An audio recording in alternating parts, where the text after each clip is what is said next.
Euzu billahi mineşşeytanirracim. Bismillahirrahmanirrahim. Elhamdülillah ve salatu ve selamu ala Resulillah. Değerli arkadaşlar, Muhammed Ali Es-Sabuni'nin Et-Tefsirul Vâzihul Muyesser adlı eserinden 28. cüzün 35. dersini yapmak üzere birlikteyiz. Geçen dersimizde Tefsiru Sureti Talak, Talak suresi tefsirini işliyorduk. Birinci ayetin ortalarında kalmıştık. Uzunca olan birinci ayetin ortalarında kalmıştık. Konu neydi? Yani bu ayetin konusu neydi? Efendim boşanma meselesi. Yani boşanma konusu. Efendim peygambere hitaben, onun şahsında tabii bütün ümmete hitaben buyuruluyordu ki efendim hanımları boşadığınız zaman onları iddetlerini yani hallerini göz önünde bulundurarak boşayın. Temizlik halindeyken regl döneminde değil de temizlik dönemindeyken onları bir rıc'i talakla boşayın deniyordu. Efendim ve ahsul iddeti yani o regl ve temizlik dönemlerini göz önünde bulundurarak efendim iyi hesap tutarak ona göre davranın bu konuda ve Rabbiniz olan Allah'a karşı gelmekten sakının. Gerek bu konu özelinde ve gerek her konuda onları evlerinden dışarı çıkarmayın. O zaman zarfında onları evden efendim ihraç etmeyin, çıkarmayın, git demeyin. Ve la yahrucne, onlar da çıkmasınlar.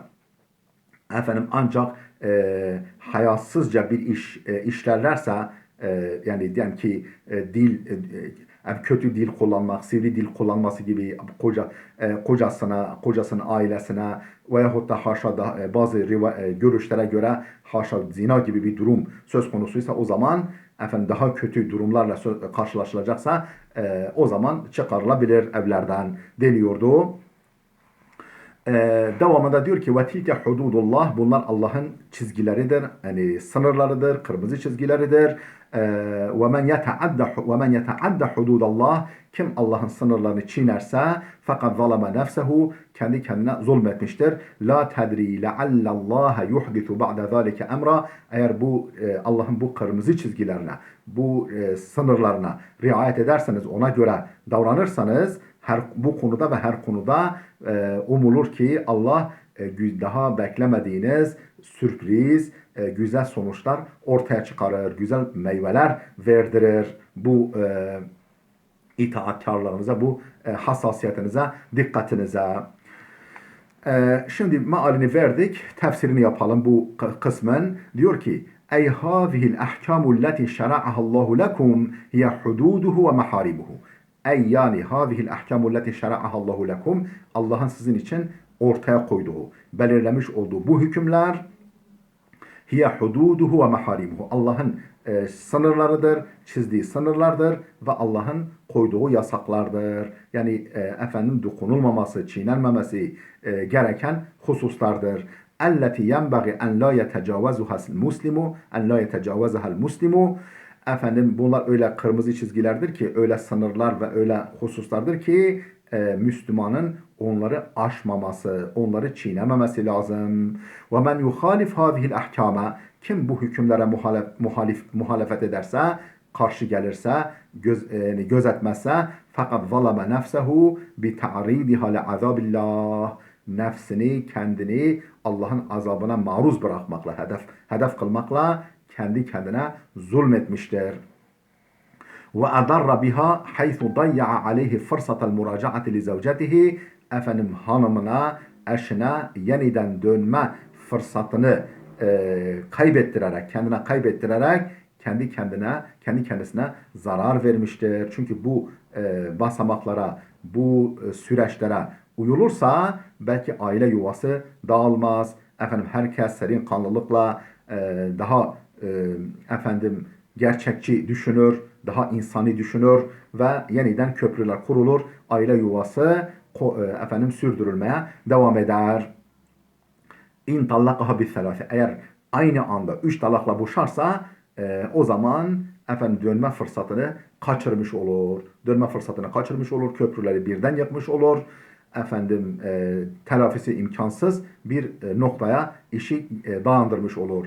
اَوْ طَلَّقَهَا طَلَاقًا بَائِنًا veyahut da bir bain talakla, rıc'i talakla değil de sünnete uygun olan rıc'i talakla değil de bain talakla boşarsa o zaman yine fırsatı kaçırmış olur, kendi kendine zarar vermiş olur. Yani Allah'ın dediklerine, peygamberin belirlediklerine harfiyen uymak hem dünyamız için hem ahiretimiz için en iyi olanıdır. La tedri, bilemezsin. Leallallaha yuhdisu ba'de zalike emra. Olur ki Allah bundan sonra bir durum, bir güzel sonuç ortaya çıkarır, meydana getirir. Ey la tedri eyyuhel mutalliku, yani ey hanımını boşayan kişi, sen bilemezsin. Mellezi yuhdisuhullahu teala ba'de zalike talaqi min emrin. Bu talaktan sonra Allah'ın meydana getireceği, ortaya koyacağı önemli hususu sen bilemezsin. Sen Allah'ın dediklerine uy, o kuralları uygula, çok güzel sonuçlar alabilirsin, elde edebilirsin. Nasıl olur bu? Açıklıyor şimdi kitabımız. لَعَلَّ يُقَلِّبُ قَلْبَهُ مِنْ بُغْضِهَا اِلَى مَحَبَّتِهَا. Belki de mesela Allah o kocanın, o erkeğin kalbini hanımının muhabbetine dönüştürür. O kalbinin buğzunu, kinini, öfkesini ile muhabbetiha, o hanıma muhabbete, yeniden sevgi beslemeye dönüştürebilir o zaman zarfında. Ve minen nefreti minha ile rağbeti fiha. Ondan nefret etmekten ona yeniden istek duymak, rağbet etmek, birlikte hayat sürdürmeyi istemeye dönüştürebilir. Fel kulubu biyedillah. Kalpler hep Allah'ın elindedir. Ve yukallibuha keyfe yaşa. Dilediği şekilde döndürür, çevirir, evirir, çevirir. Ve ma alel insani illa en yettakiyallah. O zaman insana düşen nedir? Ve ma alel insani, insana düşen illa en yettakiyallah. Allah'a karşı gelmekten sakınmaktır. Allah'ın koyduğu kurallara, kaidelere uymaktır. İnsana düşen bundan başkası değildir. Hatta yec'alallahu lehu min emrihi faracan ve mahracan. Ta ki Allah kendisi için o işinde ve her işinde bir farac, bir ferahlık ve mahracan, bir kurtuluş yolu, bir çıkış kapısı meydana getirir. Belki de Allah öyle bir çıkış kapısı açar onun için. وهي لفتة بديعة لتطيب القلوب وترقيق العواطف. وهي لفتة بديعة. Bu çok güzel, çok hoş bir hatırlatmadır, çok hoş bir fırsattır. لتطيب القلوب, iki tarafında, yani tarafların gönlünü hoş etmek için, gönlünü birbirine ısındırmak için, hoş etmek için, öfkeleri yatıştırmak için çok bedi, hoş, güzel bir fırsattır.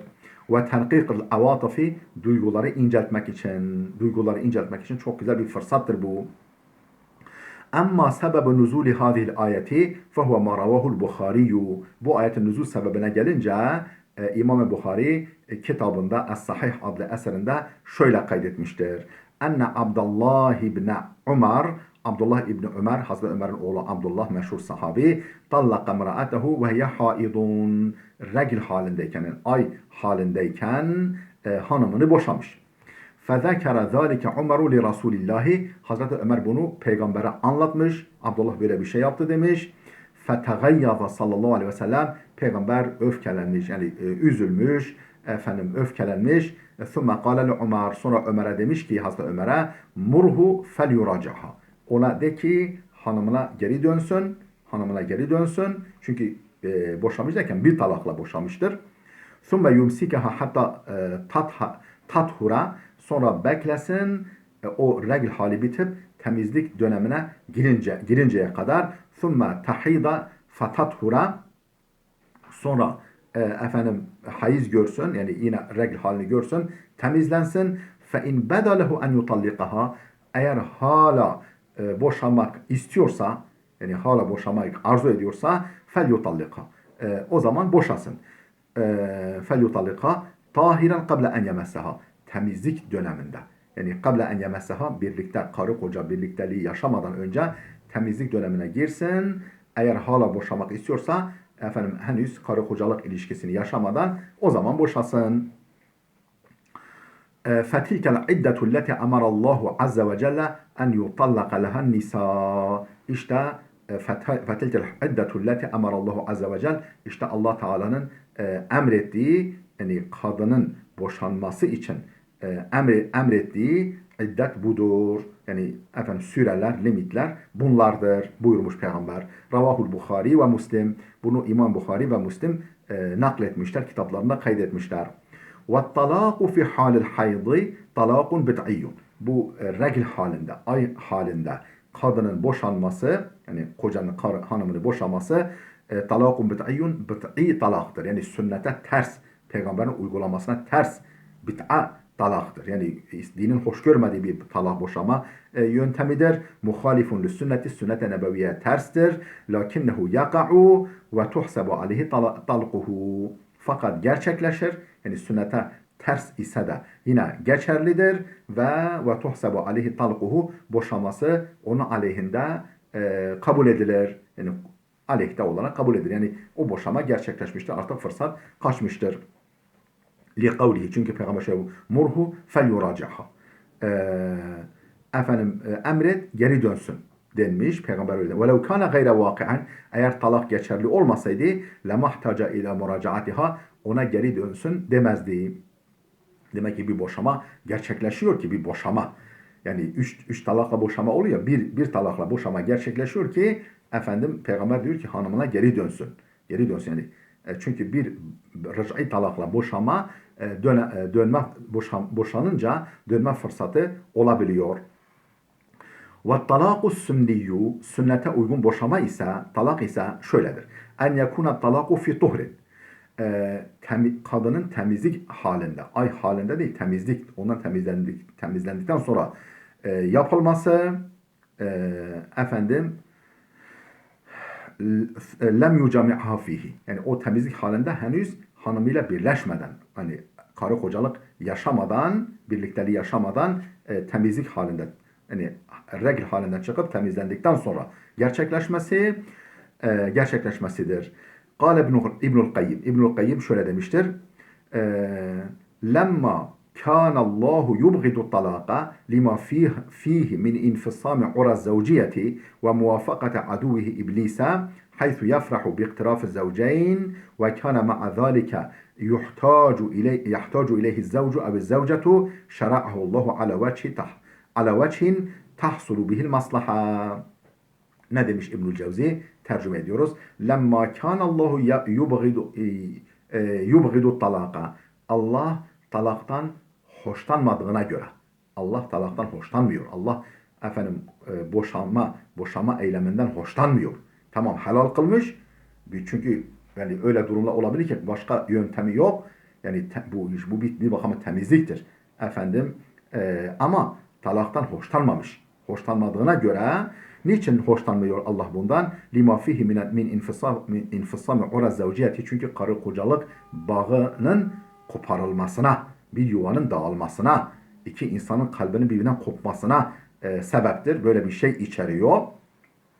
Daha ve muvafakate aduvihi iblise, Allah düşmanı olan iblisin sözüne kulak vermektir. İblis efendim tarafları fitliyor, tarafları kışkırtıyor. Efendim ta ki boşama gerçekleşsin. Ta ki Müslüman aile sarsılsın. İslam toplumu yara alsın. Çocuklar, nesiller zarar görsün. İyi yetişmesin. O sıcak aile ortamı olmasın. Onu kaybetsinler. Efendim yavrular, çocuklar iyi yetişmesinler. Şeytanın, Allah düşmanı olan şeytanın sözüne kulak vermek vardır talakta. Haythu yafrahu bi iktirafı zevceyn. Çünkü şeytan, iblis yani eşlerin, karı kocanın birbirinden ayrılmasından ferahlık duyar, sevinç duyar, mutluluk duyar. Ve kana ma'a zalika yahtacu ileyhi zevcu abi zevcetu. Allah hoşlanmıyor bu risklerinden dolayı ama bununla beraber yahtacu ileyhi zevcu abi zevcetu. Zaman zaman erkek veya kadın buna ihtiyaç duyabilir. Yani başka çıkar yolu yok. Buna ihtiyaç duyabilir taraflar. Böyle olunca, böyle olduğu için şera'allahu ala vecihi tafsilen bihi tahsulu bihil maslahatu. Bunun için Allah bu yasa olarak koymuş. Yani boşama yasasını koymuş. Ala vechin, öyle bir biçimde, öyle bir tarzda, öyle usulüne uygun ki tahsulu bihil maslahatu, onunla maslahat gerçekleşsin. Fayda, toplumun faydası gerçekleşsin. Öyle bir güzel bir yöntemle belirlemiş Allah. Ve harramahu ala gayri zalikel veçhi. Bu yöntemin dışında onu haram kılmış. Bid'i talak demiş. Tamam geçerli ama efendim haramdır, uygun değildir, günahtır. Öyle yapılmaması lazım. Feşşera'a lehu en yutallikaha tahiren. Peki koca için nasıl, koca yani bu boşama konusunda koca için nasıl bir yol haritası belirlemiş? Feşera'a lehu onun için bir yasa koymuş. En yutallikaha tahiren, hanımını tuhur halindeyken, yani hayız halinde, ay halinde, regl halinde değil de temiz iken boşaması min gayri cima'in, daha sonra yani, birlikte olmadan, temizlik haline girip henüz birlikte olmadan boşaması ve en yekune talqaten vahideten, ve bunun bir talakla yapılmış olması, ثُمَّ يَتُرُكَهَا, sonra bırakıp hatta tanqadiye iddetuha, ta ki iddeti tamamlanıncaya kadar. İddeti tamamlanıncaya kadar mühlet vermesi. فَاِنْ زَالَتْ أَسْبَبُ الْخِلَافِ, eğer yani bu hilaf, bu ayrılık, bu efendim yani ara bozukluğu hala devam ediyorsa, bu ve sebepler devam ediyorsa, كَانَ لَهُ سَب۪يلٌ اِلَى اِعَادَةٍ, daha doğrusu eğer ortadan kalkıyorsa, yani o ihtilaf sebepleri ortadan kalkıyorsa, efendim yeniden gönüller birbirine ısınmışsa, كَانَ لَهُ سَب۪يلٌ اِلَى اِعَادَتِهَا, onu iadeye, yani onu yeniden almaya onun için fırsat olur. Onun için fırsat olur. Ve cealel iddete 3 haydın, iddeti de 3 hayız kılmış. 3 hayız, yani 3, yani bir temizlendi, daha birleşmeden boşadı, bir talakla boşadı, rıc'i talakla boşadı. Sonra efendim 3 hayız bekleyecek. 3 ay hali bekleyecek. Liyatula zamanul muhleti vel ihtiyar, ta ki o mühlet ve seçme süresi uzasın. Yani o arada insanlar iyi düşünsünler, gerekirse birbirlerini özlesinler, efendim birbirinin hatasını, kusurunu böyle artık hoş görsünler. فَهَذَا الَّذِي شَرَعَهُ اللّٰهُ سُبْحَانَهُ, işte Allah'ın belirlediği yasa budur. وَاَذِينَ فِيهِ, izin verdiği uygulama budur. وَهُوَ الْمُسَمَّى الطَّلَاقُ السُنِّي, buna الطَّلَاقُ السُنِّي denir. Yani sünnete, peygamberin uygulamasına uygun talak denir.